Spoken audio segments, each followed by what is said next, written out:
Oui, merci. Na PC Bandono sa génie Congo, merci. Bidon mon message on a toujours rubrique où il y a nutrition, il y a pourquoi, qu'est-ce qu'il faut manger pour rester toujours en bonne santé. Merci parce que le dans le mégapé colobali comme il y a avocat.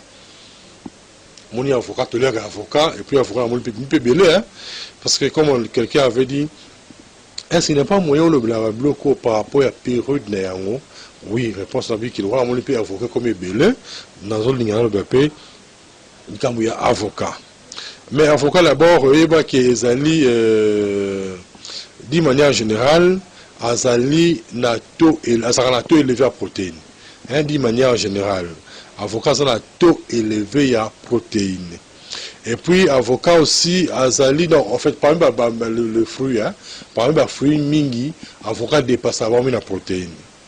Et puis les matières premières il y a produit mingi, il y a produit cosmétique mingi on utilise aussi avocat. Et puis feuille c'est vrai tout le monde a tous les gars avocats mais qui feuille avocat aussi ils ont diurétique. Hein, diurétique, va faire avocat, azaka diurétique, et puis surtout, ce qu'on s'allie infusion en haut.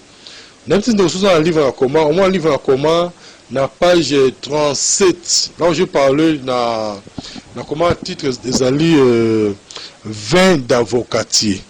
Hein, les 20 avocats. Alors, vers ça, au moins, on a un nombre de feuilles, on explique nous ça la 20 avocats. Alors, vers la paix, tant je mets les à zapper diurétique. Donc, quand on parle diurétique, ils allaient à l'aliment oyo et permettra de nettoyer le système urinaire. On est d'abord la fois passée avec que mon temps on met par exemple sucré. Ok, pas mouton non. Bon, ensemble la rangana mais la bien été mais sucré. Mais dans ça que sucré ça mingi ça la on mai na sukali na kulura. Ni ça la fois passée. Alors, sukoyo, avocat, nani quoi, avocat, ce qu'on va faire na yango, so sali vin na yango, aux hommes non c'est aux hommes la vin, mais on nettoie le système urinaire. Mais je sais sur un livre comment qui au monde on va réformer les anacats. Sur un livre terre, bah ouais. Bon, je ce numéro bon qu'on benga après pose un livre na yo, numéro 081 81 14 3 6 5 081 81 14 3 6 5 voilà le numéro au benga comme ça on le cabinet pour un cabinet dans la 4 à Carrefour des jeunes mon si 4 na pongabi hein côté à 4 à Carrefour des jeunes dans le pas on bien sûr au côté au étage première porte bureau ça là comme ça au côté hein place d'un parcours à chaque jour de 11h à 17h pose un livre là. Alors, et puis, infuser toujours, il y a fait avocat, et ça bien aussi pour la foi, et puis ils ont réduit aussi pour il y a hypertension. Vous voyez. Alors, maintenant, écorce, de bien, pour ce NZT, moi, monsieur, je NZT, je suis pour ce avocat, pour NZT avocat. Or que pour ce NZT avocat, n'a fait avocat. Alors, il était aussi contre l'infection, il y a estomac. Vous comprenez? Alors, il était contre l'infection, il y a estomac. Et puis, même infection aussi à poitrine. Nous sommes dans un senti poitrine passe, poitrine ça douleur. Même infection à poitrine aussi, fait avocat, na pour son temps à son amakas, mais il va vous expliquer comment on le fait. Alors, maintenant, avocat, il y a un moko, mboumé avocat. Avocat au lena hotel, bomana kaka ceux qui bombi yango d'ailleurs aussi dans les pays mususu ba bien avocat n'est na Amérique na connaît d'Asie ba sala mingi ba mukoko la avocat là pour la retraiter maladie automini dysenterie na moto suma makila on baptise mukoko li avocat. Donc vous sentez comme on a plus de communiquer pour nous continuer avocat vous savez non que déjà samedi il y a lobby kaka samedi à lobby le 11 tout coûte à la Carrefour des jeunes on a organisé conférence thème à conférence est alimentation et le plantes pour éviter et traiter les maladies parce que la ligne na ligne à apprendre population en ngai ça au moins une fois par année. Mais tout est tombé là le 11 décembre. Donc tombé la fin la samedi il y a encore un lobby. Il y a le 11 décembre. Alors c'est le fort où il y a quoi assister. Où yo comme si comme on l'a yo ba pesio récit. Hein? Parce que dans ligne parce que moi tu as ça émission mingi. On va poser question. Est-ce que c'est un exemple là premier mot dans ça nino et ba kengala dans ça la nino bazunga na babi qui trompe za bouchi dans ça nino. Alors na rosali ba question nyo so ba poser wana nde siko le 11 oyo et on to kolobeli là. On peut se barrer recette. Si vous avez trop bouché, voici les plantes qu'il faut utiliser. Si vous avez trop bouché, tel là, il faut lire. Si vous avez un premier hémorroïde, il faut un premier diabète. Donc, le 11 de la recette presque na bloc au lien. Et bah rester bah plantes de zingazing biso. Oui bi ceux qui osent la plante pembe na yo, moyebi ko sel on te nous allons mutu nous allons mutu ya kokufa. Comprendre, hein? Parce que vous savez, tout à l'heure, quand même, américain, vous savez d'abord que les Congolais, en général, ils sont voilés. Ils sont voilés comme nous. Parce que, tant dans le Congo, jamais dans le Congo, non? Mais ça, aujourd'hui, c'est 100% des Congolais.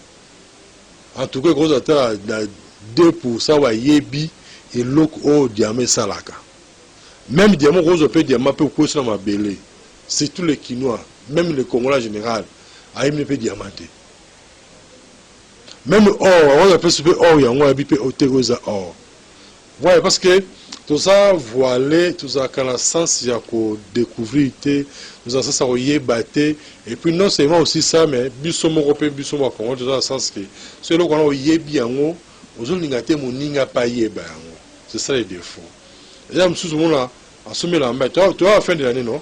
Ah, bon, ça veut dire bien, au pire, on va plus, on va sauter. Ah, mais là, mais oh, c'est comme, j'ai vu me servir magasin à péter. On va à cause, ah, on va tenir en Turquie. Où t'es Mikili? Et si, c'est ça l'homme congolais. Ouais. Alors, là, moi, je préfère toujours que Congolais, tous en la connaissance. Ça, on a vu que ça, l'effort, samedi, où il y a les 11, déjà, comme ça, comme on l'a bien avant, cause on a raboué. On commence comme on pourquoi assister à la conférence. Avec thème et alimentation et les plantes appropriées pour éviter les troubles sexuels et la stérilité et toutes les maladies qui ont dérangé. Na oui oeba maladie se dérange kayo oeba traitant na bloto liaka ko ba traitant na ba plantes zinga na biso. Comme la fois passée, on a congolais azomo na bienté. On a congolais aza premier miso.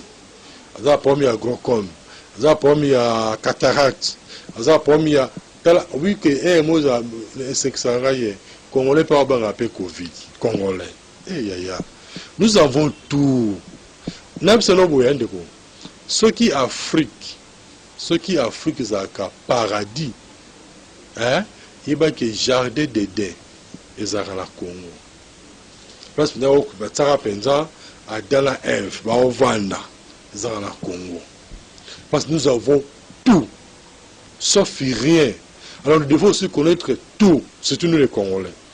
Mais les Congolais, c'est que tout à l'heure, la conférence, le Congolais, il s'identifie seulement à la musique. Mais or que c'est malheureux, or qu'il fallait tous s'identifier, les blocs oignons. Pourtant, oui, de temps, on va connaître tout ça là, or, tout ça là, diamant, tout ça là, cuivre, tout ça là, cobalt. Est-ce qu'il y a bien de cobalt, oui, cuivre, oui, manganèse, oui, bien. Mais tout il y en a. Ça on prendra, donc c'est ça un peu. Comment c'est le 11 décembre, tout la Carrefour des jeunes pour toi assister à la conférence au thème des alimentation et les plantes appropriées pour éviter et traiter les maladies. Mais comment santé, si vous avez pour ça livre là comment, on va le un cabinet pour ce livre, soit sur la slabis, eux qui maladie, traitement de la plante n'eni, banderani pour traiter différentes maladies. Et puis pour clôturer, on a seulement ça qui tire, si on les envoie à poussière, on a mis marati, mettons aux hommes là en azar préventive, azar curative. Infection pulmonaire, kosu, maux de tête, courbature, fatigue générale, autant se sentir en haute. Et puis, on a multiplié mobilité dans le volume spermatozoïde.